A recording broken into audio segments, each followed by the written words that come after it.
Leonardo Castagnino, ingeniero civil, nacido en la provincia de La Pampa, un estudioso de nuestra historia que difunde en sus libros, en periódicos, programas radiales y televisivos. Es fundador del sitio de internet La Gaceta Federal. Yo siempre lo recomiendo porque realmente es una obra extraordinaria.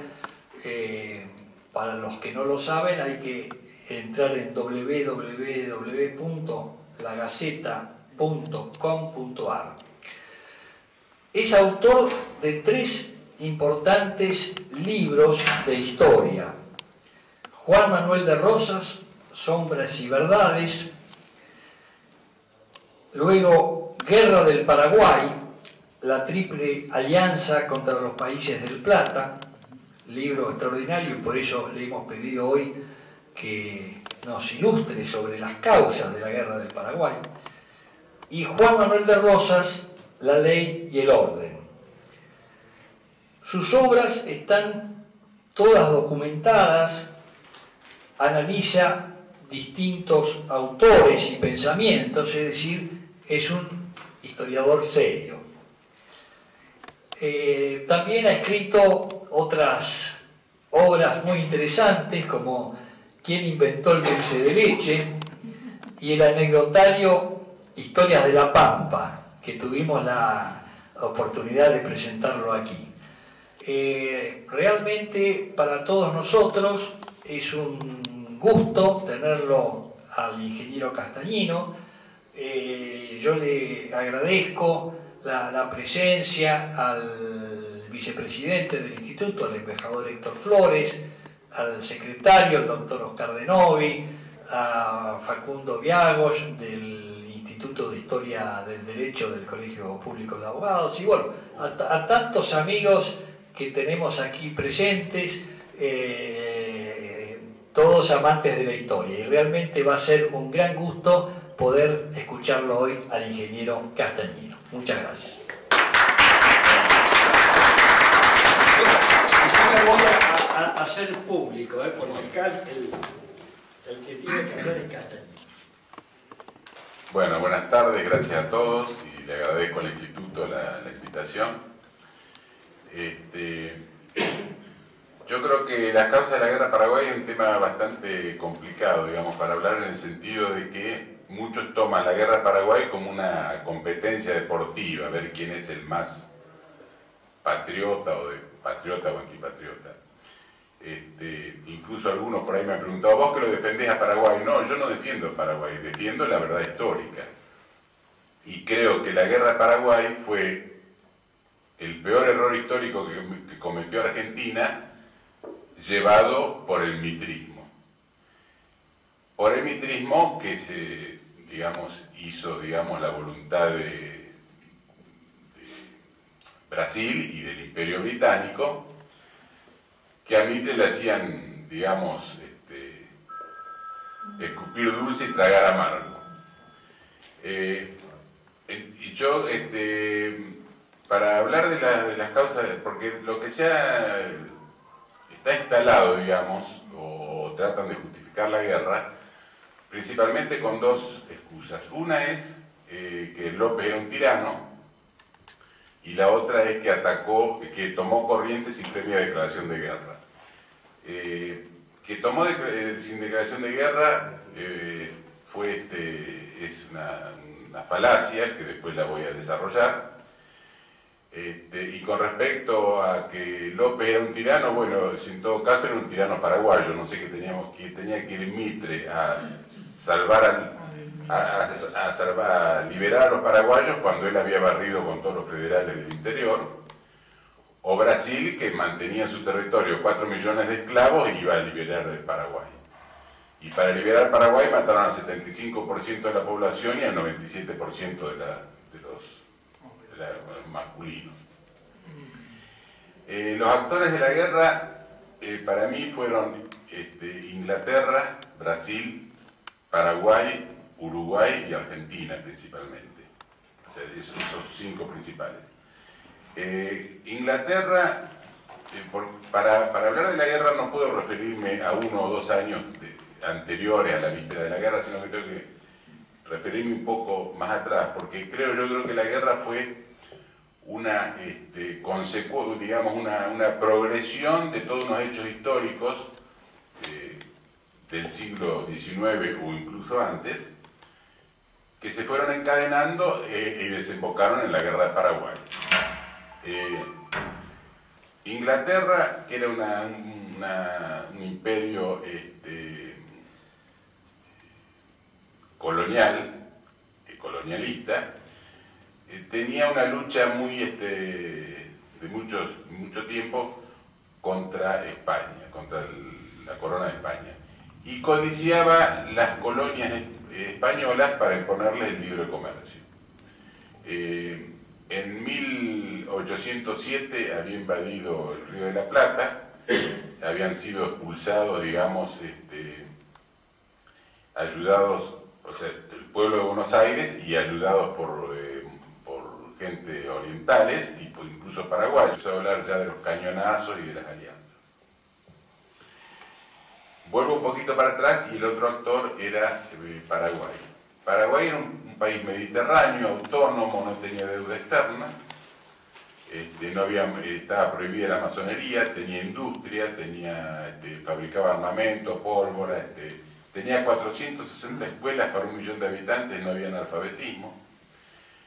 Y en 1810 no adhirió a la revolución, pero en 1811 es invadido, digamos, por los ejércitos que envía la Junta al mando de Belgrano. Belgrano es vencido en Tacuarí y Paraguarí y expulsado del territorio. Entonces ahí el gobernador, que era Velasco, que estaba bien acreditado, se desacredita un poco, porque los que vencieron a Belgrano fueron los nativos, no el ejército español.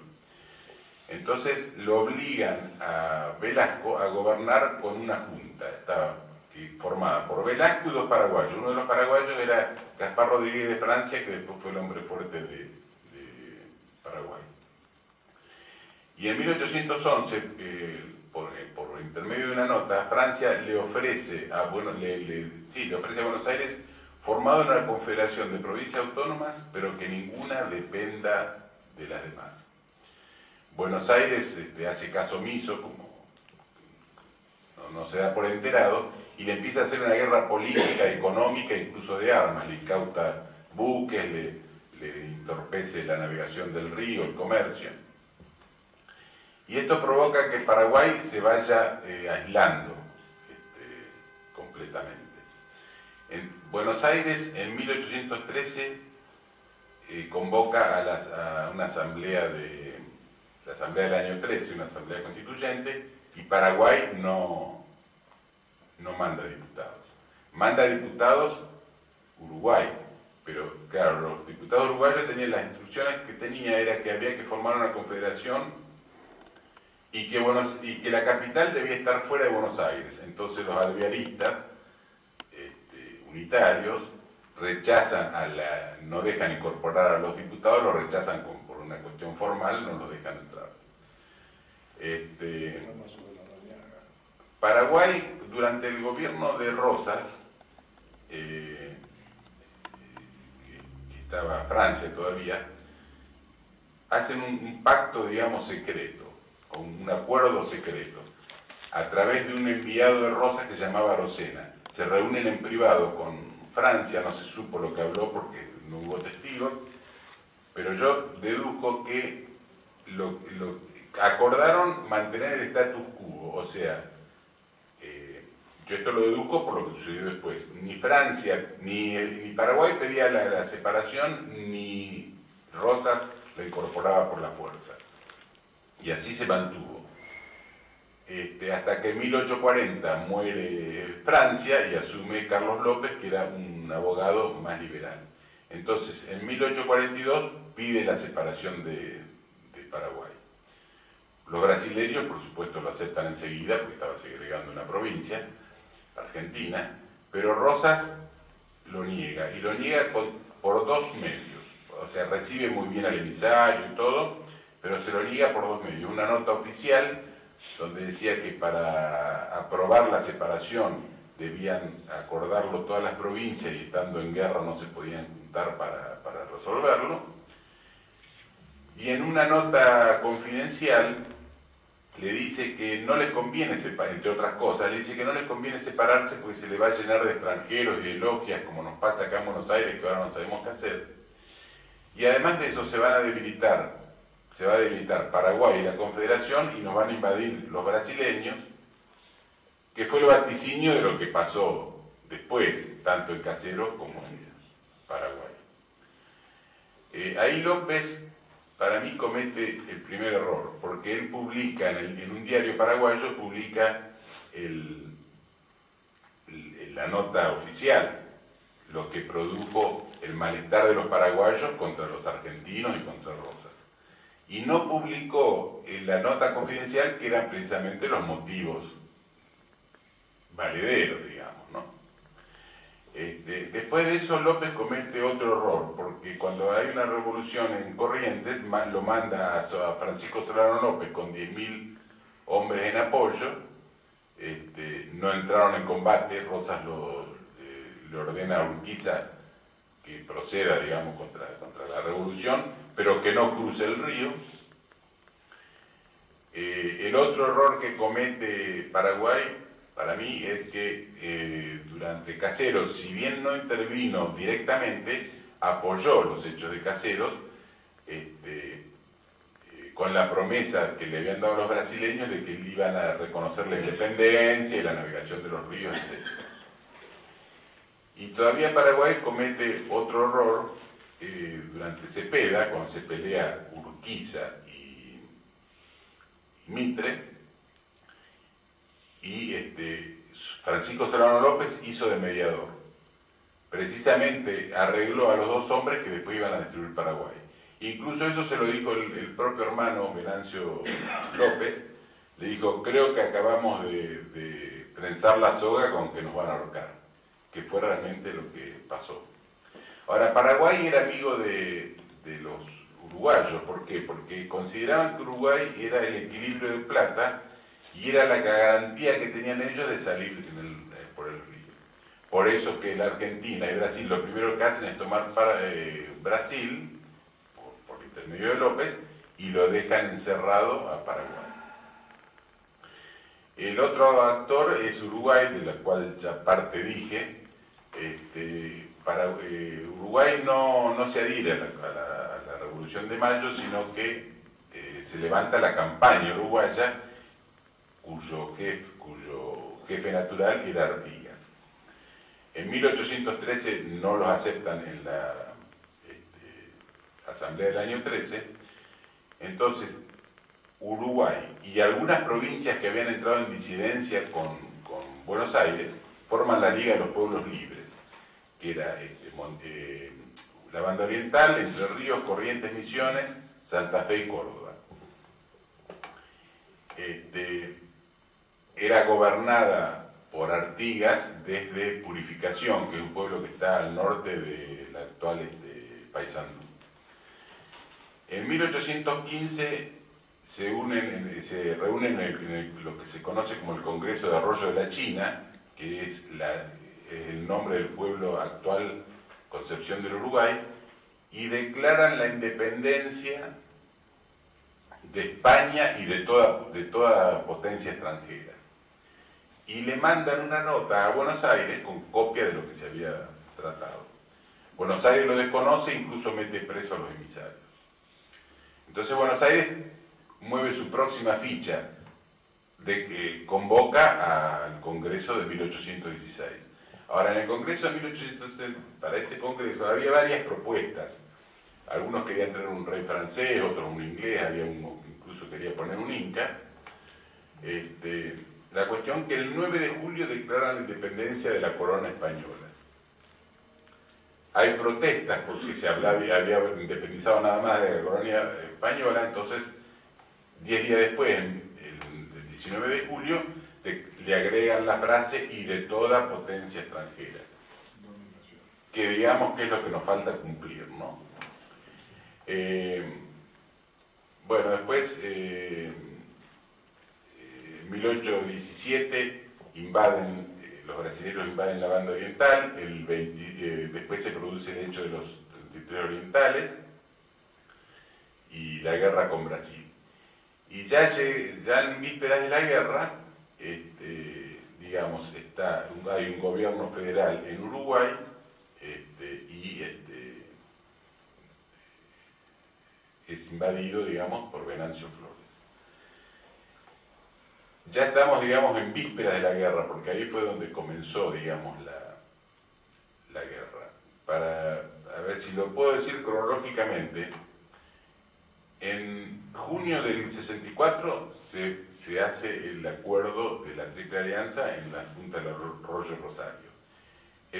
El 4 de agosto de 1864, Flores toma el pueblo de Florida, que era donde habían declarado la independencia, lo demuele prácticamente, incluso demuelen la casa histórica de Florida, y lo ataca con 1500 unitarios colorados, y es defendido por 77 federales.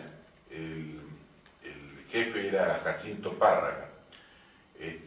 Después de 5 horas de combate se quedan sin municiones, se rinden, entonces Flores lo fusila al jefe Jacinto Párraga y a 7 oficiales, incluso a uno lo degüella.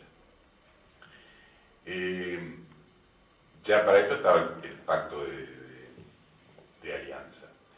Después López advierte, dice, no agredan no se metan, digamos, en Uruguay, porque lo voy a considerar casus belli, porque él era aliado de Uruguay.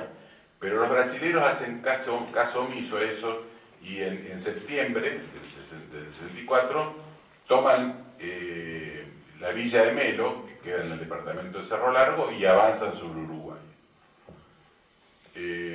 Y el 18 de noviembre del 64, los brasileños mandan el buque Marqués de Oliva, de Olinda, con armas, pasan de largo en Paraguay. López manda retenerlo, lo incauta, le incauta todas las armas y le declara la guerra a Brasil. Después de ese episodio, Paraguay toma Mato Grosso, ahí consigue abastecimientos. Algunos dicen que fue un error de López haberse ocupado de Mato Grosso. Sin embargo, yo pienso que él, al tomar Mato Grosso, pensaba que iba a aliviar la presión sobre Uruguay, de los brasileños sobre Uruguay, pero los brasileños dijeron, no, tomamos Uruguay y después vamos contra Paraguay. A fines de 1864, los brasileños bombardean Paysandú durante varios días hasta prácticamente demolerla, fusilan a Leandro Gómez y a muchos de sus oficiales. Mientras tanto, Urquiza negociaba con López, que eran compadres además, para que los dejen pasar por territorio correntino, pero a su vez habla con Mitre y a su vez habla con los brasileños. En definitiva, le termina vendiendo los 30.000 caballos de todo el ejército entrerriano a Brasil y se hace futuro proveedor del ejército de la Triple Alianza. Argentina en ese momento era claramente beligerante, porque la flota para bombardear Paysandú, la flota brasileña, se abastecía acá en la rada de Buenos Aires en plena luz del día. Incluso había una orden del gobierno de Buenos Aires al de Corrientes, dice, faciliten el traslado de documentación de los brasileños que están en Corrientes en valija diplomática a nombre de Elizalde, o sea que hasta estaba, digamos, haciendo contrabando de documentación.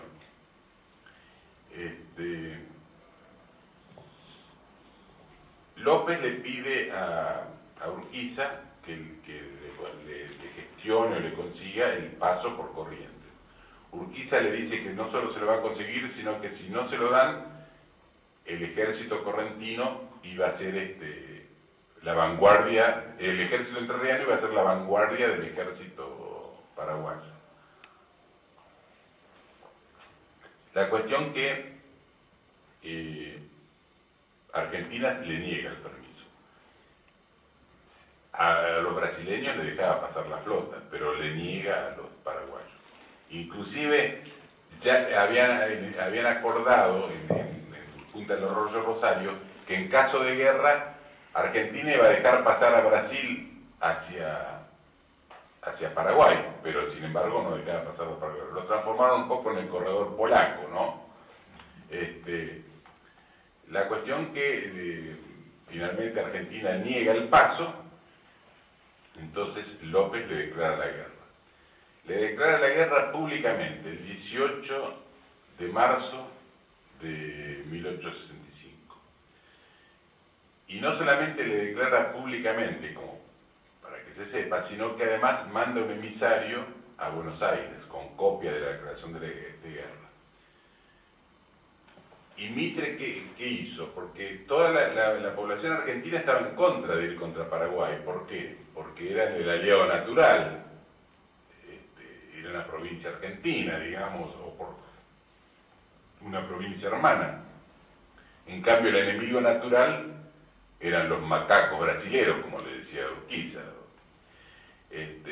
Entonces, López, ¿qué hace para dar Mitre, para dar vuelta a la opinión pública? ¿Qué hace?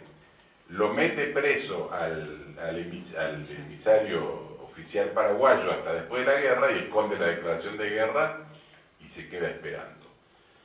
Pero la mentira tiene las patas cortas y esas cosas se supieron, porque, por ejemplo, el 3 de abril, el gobernador de Córdoba le informa al de Buenos Aires, dice, sabemos que Paraguay nos ha declarado la guerra, dice, y que el próximo paso va a ser la ocupación de Corrientes. O sea que Mitre no solamente sabía la declaración de guerra, sabía dónde lo iban a atacar. El cónsul francés también lo advierte a su gobierno, y el cónsul inglés le informa a su gobierno, sé que Paraguay le declaró la guerra a la Argentina, dice, vi copia en manos del ministro Elizalde. O sea que estaba absolutamente claro. Inclusive en las calles de Montevideo se festejaba que venían tropas paraguayas, porque López había dicho voy a pasar con o sin permiso para auxiliar a los hermanos uruguayos. La cuestión que Mitre todavía se hacía el distraído. Y el 13 de abril ocupan Corrientes, entonces Mitre declara 3 días en los cuarteles, 3 semanas en campaña y 3 meses en Asunción. En vez de 3 meses duró 5 años la guerra hasta que terminó con la muerte de Solano López y el 75% de la población y el 97% de los hombres, la destrucción de Paraguay porque destruyeron escuelas, industrias, destruyeron todo, se repartieron las tierras, le dieron empréstitos. Y en definitiva yo creo que el ganador fue Inglaterra, que empeñó a los 4 países sin derramar una gota de sangre. Y fue el ganador de la guerra. Por eso, como dije al principio, no es que yo sea defensor de Paraguay, yo defiendo la verdad histórica. Así que eso es mi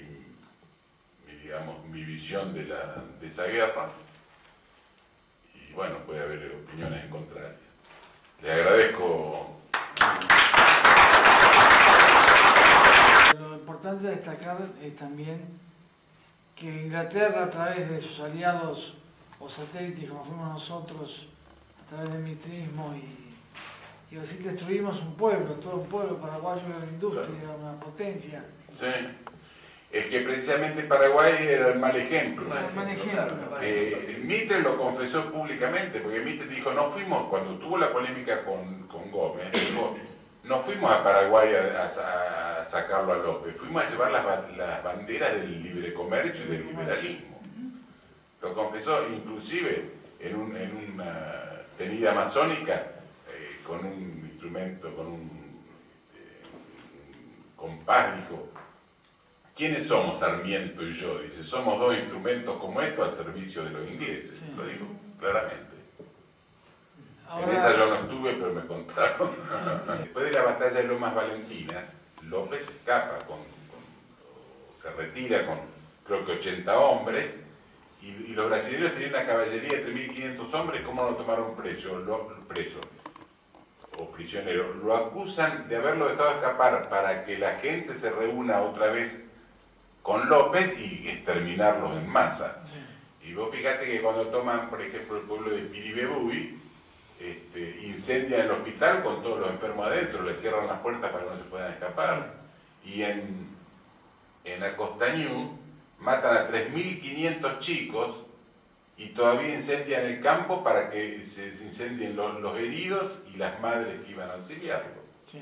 Y vos fíjate que volviendo a los ingleses, todos los principales actores de la guerra, los jefes aliados, eran todos masones.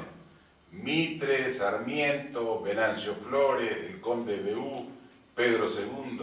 El conde de U, por ejemplo, fue un sádico de la guerra, una cosa espantosa lo que hizo. Ahora, ¿cómo se repite la historia, no? De necesitar volcar la opinión del pueblo contrario a la guerra, como pasó en Estados Unidos con Pearl con Pearl Harbor. Pero eso no lo inventó Roosevelt, ya lo había usado Mitre. Al que llevaba la declaración de guerra le hicieron hacer la espera en las oficinas hasta que Japón hizo el bombardeo. Ellos pensaban que la opinión pública norteamericana diera un vuelco, como precisaban en este caso que Mitre, que la opinión argentina. Sí, lo mismo que las excusas. Sacar al tirano, liberar al pueblo, eso es la excusa de todas las guerras. La excusa contra de casi Flores fue lo que le sirvió al Mitre, al mitrismo, aniquilar, como dije recién, a todo el pueblo y, como usted dijo, a todos los hombres del Paraguay. Yo recuerdo que mi padre comentaba que en un viaje que habían hecho a Paraguay, estando en la embajada, en un cóctel, se presenta un señor que orgullosamente decía que era descendiente del canasto. Entonces mi padre preguntó qué era el canasto, o quién había sido el canasto. El canasto había sido un hombre que había quedado mutilado en la guerra, y hasta tal punto no quedaban hombres en Paraguay que lo usaban en un canasto como una especie de reproductor a este hombre. Claro, porque había... Esto el Estado oficial nunca lo ha contado, esto yo lo digo siempre porque para que no tenga todo el conocimiento de la crueldad que cometieron los militares. Es que quedó el 2,5% de la población masculina. Menores de 14 años eran nacionalmente los masculinos. Mataron a todos los que eran mayores de 15 años. Claro, inclusive a muchos los robaron, a los chicos y todo. Uno de los chicos robados es el almirante nuestro, Don Ben García, que lo robaron y se lo llevaron, y después un pariente lo recuperó en Paraguay, en Río de Janeiro, lo trajo acá, y bueno, fue el almirante García, ¿no? Don Ben García. Pero hubo muchos que llevaron. Cuando toman Uruguayana, que fue una de las primeras acciones de guerra grande, ahí empezó, digamos, el robo de prisioneros. Incluso Mitre justificaba, dice, prisioneros, dice, hay menos, debería haber habido más, dice, lo que pasa es que los brasileños robaron mucho. Y él decía, me decía un oficial argentino que tenía que andar por las calles de Uruguayana gritando que era argentino para que no se lo roben los brasileños. O se los llevaban de esclavos o los incorporaban al ejército aliado para ir contra Paraguay. Hubo un caso, por ejemplo, en la toma de Humaitá, que dice que a la tropa aliada se acercó o corrió hacia la tropa aliada un oficial paraguayo y se abrazó con uno de los aliados. Era el marido que estaba incorporado a los aliados contra la mujer que estaba vestida de oficial paraguayo que lo reconoció. Otro error desde el punto de vista estrictamente militar fue la batalla de Curupaytí. Bueno, en Curupaytí. Mitre no ganó una batalla y eso. Mitre no ganó por eso, y el gran militar que quieren presentar con el monumento ahí. La batalla anterior a Curupaytí, que no me estaba acordando, ¿cuál era? Curuzú. Ah, Curuzú, era que habían ganado en Curuzú y se creyeron que en Curupaytí fueron marchando todos, claro, todos pitucos, todos no sé si será muy larga la charla, pero sí que lo de Curupaytí se peleaban a ver quién se iba a llevar los laureles de ganar de tomar Curupaytí. Entonces habían incluso, al final, bueno, Mitre iba a ser el que lo tomaba, pero habían hecho habían coordinado, porque el de Tamandaré, que era el jefe de la Armada brasileña, decía, no, en 2 horas la descangallo todo. Entonces habían hecho un sistema habían acordado un sistema de señales, de bandera, que decía, por ejemplo, se rindieron, tomamos Curupaytí, que yo avanzamos, vamos a Usumaitá. Lo único que no decía era nos vencieron. Que yo digo, estaba todo calculado menos la derrota, porque en Curupaytí la Armada brasileña no hizo nada. Murieron ahí unos paraguayos que estaban, digamos, sirviendo una batería, pero después no hicieron nada. Los paraguayos juntaban las balas para fundirlas y hacer balas para sus propios. El ejército aliado, antes de la batalla, avanzó, dice, con música y algunos de uniforme de gala, pensando que iban a hacer un paseo. Cuando llegaron a la trinchera paraguaya, hicieron un desastre. Incluso Pepe murieron Rosa 10.000 aliados y 92 paraguayos. Pepe Rosa, en el libro de la historia de la guerra del Paraguay, criticando a Mitre, dice que Mitre cometió el gran error táctico de haber hecho avanzar a la caballería después de 3 días de lluvia, Claro. con lo cual los masacraron a toda la caballería de Argentina. No, infantería. En infantería. A todos. Mitre ordena, y esto es inconcebible desde el punto de vista militar, que en un campo pantanoso que rodeaba Curupaytí, que estaba muy bien defendido porque había cortado los árboles que tenían las raíces hacia afuera y tenían muy buena artillería. No nos olvidemos que Paraguay era el único país de América del Sur que tenía siderurgia, ferrocarriles y tenía la capacidad de fabricar su propia artillería.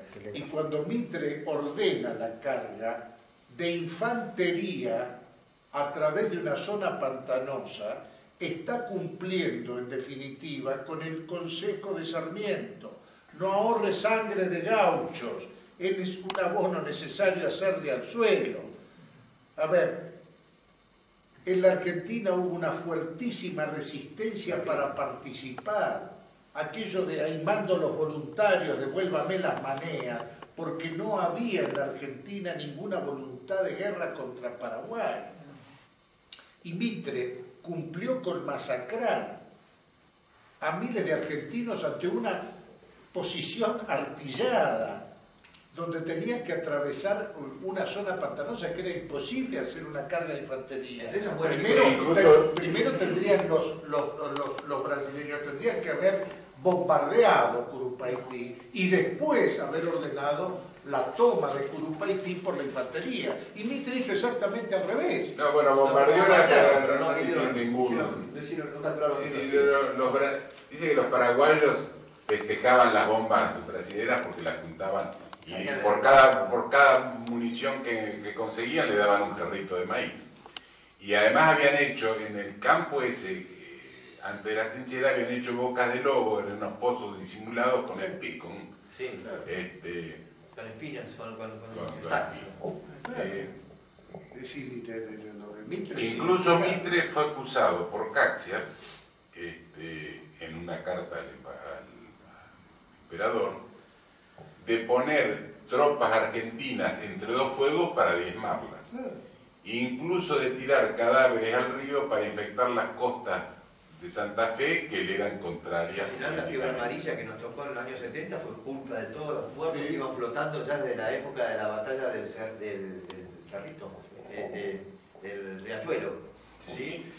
Todos los muertos iban cayendo y iban llegando a Buenos Aires. Así que la fiebre amarilla que nos tocó en los años 70 fue consecuencia de eso. Después las intenciones brasileñas están muy bien confesadas por el propio Caxia cuando le escribe a Pedro II una nota durante la guerra, porque tenía desconfianza de que los paraguayos le logren capturar algún acorazado.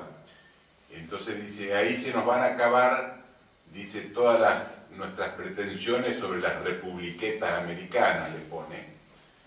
Dice, en cambio con la paz, porque le aconseja hacer la paz, dice, con la paz vamos a tener gran influencia sobre el Río de la Plata en base a los acuerdos que hemos hecho con Mitre y Venancio Flores. Flor de aliados y amigos tenía Mitre también. Sí. Ahora, es importante, me parece, también recordar por qué Inglaterra impulsa, Gran Bretaña impulsa la guerra al Paraguay. Es posiblemente un análisis vinculado al desarrollo del capitalismo industrial y de las fábricas textiles que empezaban a no tener algodón proveniente de la India, y la zona para la producción algodonera era justamente Paraguay. Entonces, el capitalismo industrial inglés, a través de la masonería, es el que impulsa para tener una alternativa de provisión de algodón para sus industrias textiles, que eran, como sabemos, las más importantes. La guerra dependía también del algodón del sur, de Estados Unidos. Sí, de algodón y de imponer directamente el libre comercio, abrir Paraguay, que era un país cerrado que tenía su propia industria, hasta fabricaba sus propios barcos. Sí, con ferrocarril, un gran ferrocarril tenía, que nosotros no teníamos, que telégrafo, etcétera, ¿no? Claro. La industria siderúrgica, sí. El único país de América del Sur que tiene industria siderúrgica. Además no tenía deuda externa ni tenía masonería. La primera logia masónica en Paraguay se fundó al mes de la caída de Asunción. Y la caída de Asunción fue también una vergüenza, porque cargaban los barcos hasta los muebles y los remataban acá en la casa de Billingham en Buenos Aires, que incluso cuando vino Elisa Lynch a Buenos Aires a reclamar, que no le dieron bolilla, incluso el conde de Hugo estuvo en la casa de gobierno y dijo después en el libro diario de él, anotó, vi los muebles de López en la casa de gobierno. Fue directamente una saqueo con Estados Unidos en el ¿Cómo? En 1854, me parece que estaba Carlos López, hubo un problema con un norteamericano, Hopkins, sí. Que Estados Unidos mandó la flota y 2.500 infantes para arreglar con Paraguay, y el gobierno de Buenos Aires le permitió anclar a los barcos norteamericanos en Corrientes. Sí, después durante la guerra el gobierno norteamericano intentó alguna mediación, que Pedro II siempre la rechazó. Porque en realidad López varias veces ofreció la paz, inclusive en Curupaití. Antes de Curupaití, 13 días antes. Quería decir que... Sí. Yo soy paraguaya. Sí. Mi nombre es María de Jesús Delgado. Estoy muy emocionada de ver cómo ustedes están tratando de entender esta realidad. Es muy difícil para nosotros aún recordar esto, porque nosotros hemos sido el pueblo más católico de toda América. Y por eso es que la masonería internacional quiso acabar con nosotros en dos oportunidades. Una es en la Guerra de la Triple Alianza, cuya autora intelectual fue Inglaterra, la reina Victoria de Inglaterra, que duró muchos años, esa mujer. Gobernaría muy bien para Inglaterra. Entonces, entendemos ciertamente que la causa más remota es esta revolución industrial en Inglaterra, y que los Estados Unidos, en la guerra, que tuvo la guerra de secesión, y entonces no podían proveer, los negros no podían estar cultivando algodón, no podían proveer a Inglaterra para alimentar esas fábricas y el proletariado surgiente. Y entonces ahí es donde Inglaterra en la Pantaurélica, digo yo, mira el mapa y dice dónde vamos a sacar algodón, del Paraguay. Entonces el Paraguay se cerraba a que entren y hagan lo que se cantaba en el Paraguay. Entonces se opuso y ellos usaron a 3 naciones de los alrededores, que son Uruguay, Argentina y Brasil, para acabar con el Paraguay. Esa fue la decisión total y ellos se dejaron usar, ¿no? Entonces, yo decía, en 2 oportunidades la masonería internacional quiso acabar con nosotros, porque cuando las mujeres finalmente, después de la guerra de la Triple Alianza, prestaron sus vientres para repoblar el Paraguay, enseguida nos trajeron la guerra del Chaco. Entonces nosotros no sabemos por dónde empezar. Todo es guerra para nuestra cabeza, y todo aquello que fue ambiental se hizo genético en nosotros. La posguerra, lógicamente, es peor que la guerra, porque en la posguerra las mujeres, cuando volvían esqueléticas a Asunción, fueron sistemáticamente violadas por los invasores, y así no nos quedó casi la sangre que éramos antes. Y todavía hoy estamos esperando que surja ese grito de sangre de lo que éramos antes. Sarmiento, que es el que yo seguí más de cerca, porque lo conocí más, porque hice un profesorado universitario en la USAL, entonces ahí se hablaba de Sarmiento, y Sarmiento, yo digo, odiaba su propia piel, y me desgarro así, hago el gesto de desgarrarme. Entonces mis compatriotas a veces me dicen, callate, estamos en la Argentina, pero digo mi verdad. Entonces Sarmiento, porque odiaba su propia piel, fue a traer maestras de los Estados Unidos para que instruyeran a los argentinos. En Paraguay no sucedió nunca eso. Con la condición que fueran protestantes. Exactamente, porque así podía destruir el catolicismo de paso y destruir todo realmente. El otro día un sacerdote me dijo, en el día del juicio a las naciones, ¿dónde ubicará el Señor al Paraguay? Este pueblo es un misterio, porque va a empezar a ser un pueblo, una nación, y es atacada ferozmente. Y él se intentó acabar completamente con él. Ya dijo el ingeniero cómo quemaron a los prisioneros. Las mujeres en Piribebuy, donde yo nací, pelearon en la guerra cuerpo a cuerpo, embarazadas y todo. Mi hermana dice, el primer lugar donde dispuso Sarmiento, digamos que, propuso el aborto fue ahí mismo, porque decía él que no podía ver cómo, se le habrán dicho, no haber estado ahí, cómo las mujeres en el campo de batalla tenían sus niños, porque embarazadas iban a la guerra. Y ahí tenían también sus hijos. Dice, ¿cómo haría yo para acabar con esta maldita raza guaraní? Decía él. Bueno, Sarmiento dijo que el pueblo, que los paraguayos eran una manada de lobos que van atrás de López. Dice, y es providencial que haya existido López para que se termine con esa maldita raza guaraní, y que es la excrescencia de la tierra, etc. Sarmiento murió en Asunción porque no nos dejaron después de la guerra, sino que fueron ahí y se sentaron a dictaminar cómo podía acabar con nosotros. Entonces dividieron al Paraguay en 2, colorados y liberales. Colorados por anexionistas brasileños y liberales por anexionistas argentinos. Entonces vino después la guerra civil, que se mataban entre los paraguayos, porque eso es lo que él sembró allí. Él se sentó, llamaba a su amante Aurelia, no sé cuánto era, ¿no? Ustedes saben, Díaz Vélez. Entonces ahí le decía que vaya y van a probar el calor de la tierra. Entonces él se sentó solo, murió solo, sentado en su atril, como un hongo, con su perera al lado, ahí está la foto. Entonces no merecía otra cosa, pero se sentó hasta su muerte. Algunos paraguayos creen, oh, ironía del destino, que murió en una tierra extranjera, enemiga. Nada que ver, sino que él se sentó a dictaminar hasta su muerte cómo haría para acabar con el Paraguay. Y lo dividió en 2, y aún estamos más o menos tomando conciencia de que no tenemos que ser tan buenos, al que nos convirtieron en esclavos, por eso estamos aquí, realmente, gracias. Entonces, estamos aquí despreciados, viviendo en la villa tal, en la otra villa tal, y en la otra villa tal, porque hasta el día de hoy no nació un patriota que nos salvara de esta situación de esclavitud a que nos sometieron.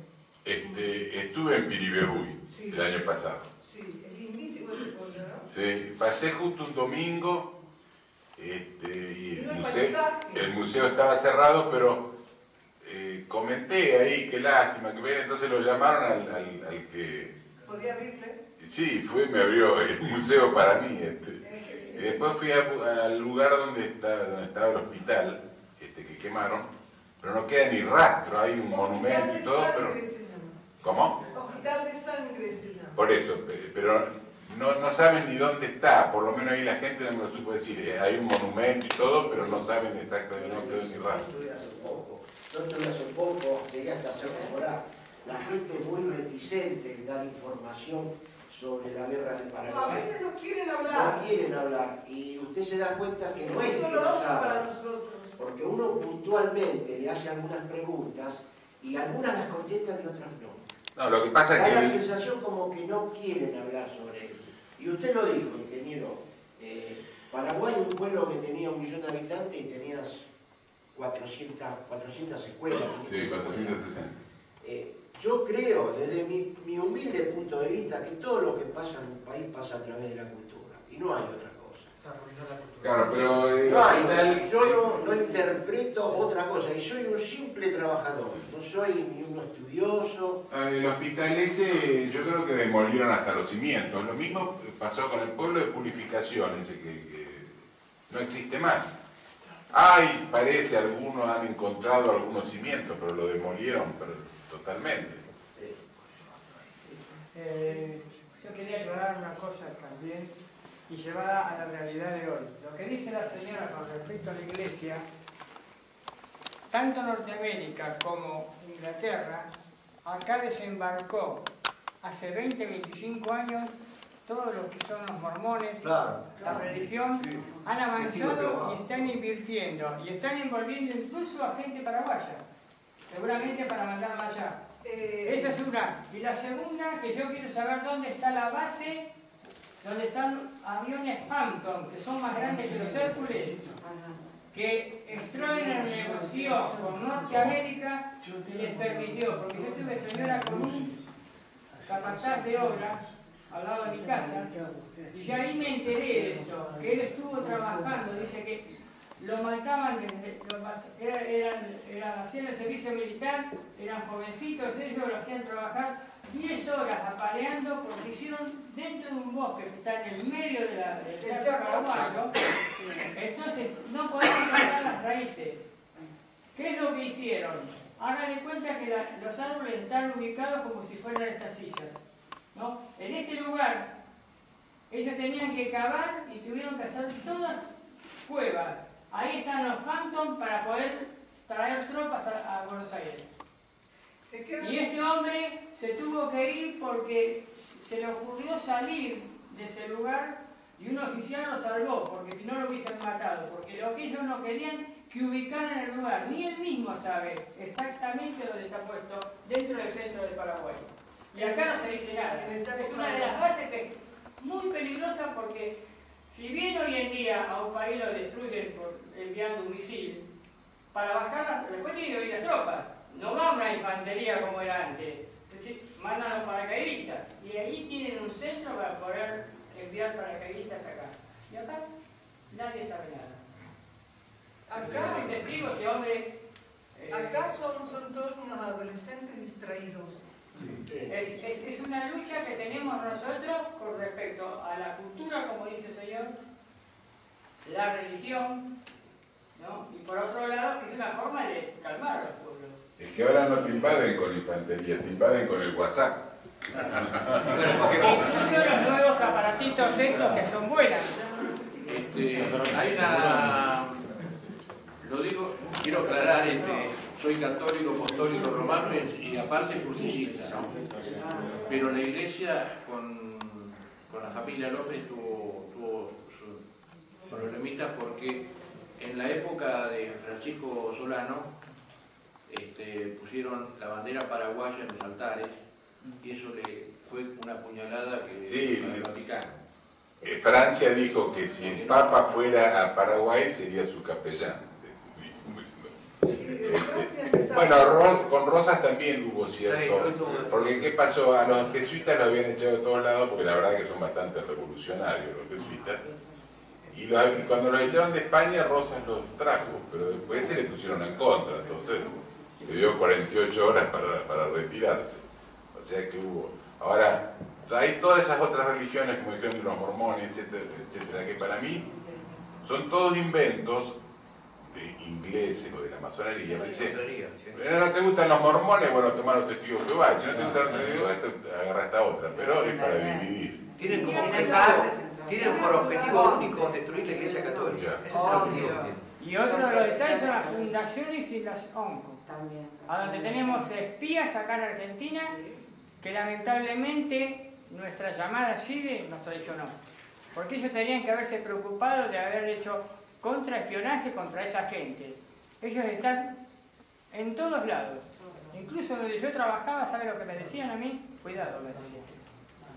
Cuidado con lo que hablas.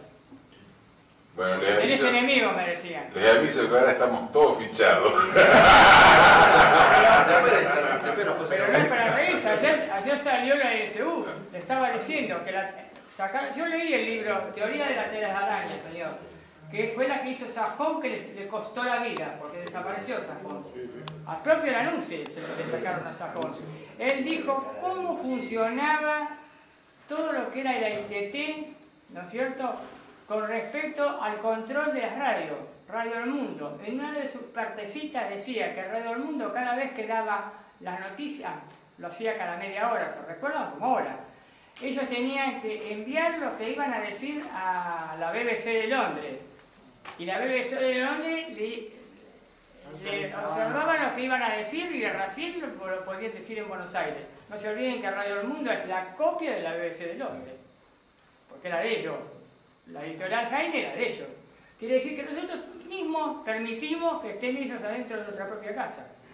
Sí, nosotros tenemos que pensar de otra manera. Y ahora, con lo que pasa con los chicos, que los envuelven con el WhatsApp, los envuelven... Hubo uno que dijo, no le tengo miedo a los que nos quieren comprar, sino a los nuestros que nos quieren vender. Y estudiar no quieren estudiar. Tenemos traidores, pero para ni hablar de la iglesia brasilera, del reino de Dios.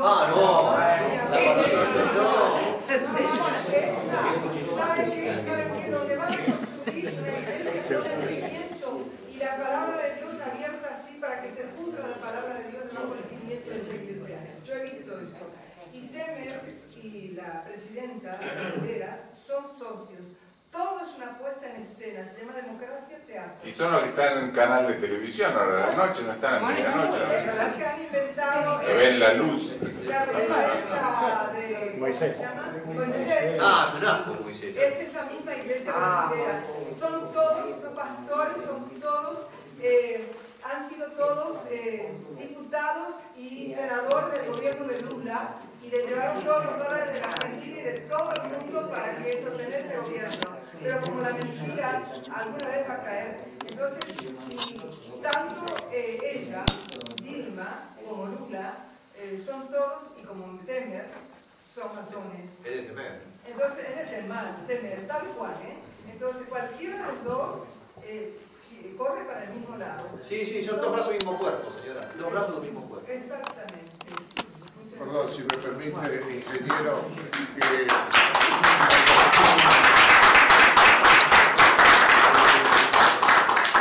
yo quisiera proponerles a todos los amigos presentes que en homenaje a ese terrible genocidio que recordamos a través de las brillantes palabras del ingeniero Castagnino, y que el general Perón trató a través de la devolución de los trofeos de guerra al pueblo paraguayo en 1954, al general Stroessner, y debo reconocer que yo tengo un especial reconocimiento al pueblo paraguayo porque pude estar exiliado a partir del 79 en el Paraguay y realmente nos trataban a todos los que estábamos, a Osinde, a Lacabane, a Julio Romero, a todos los que estábamos allá, nos trataron realmente como hermanos. Yo les quiero proponer un minuto de silencio a todos los paraguayos, los hermanos paraguayos muertos en ese genocidio infantado. Y hacerlo de pie. Por favor.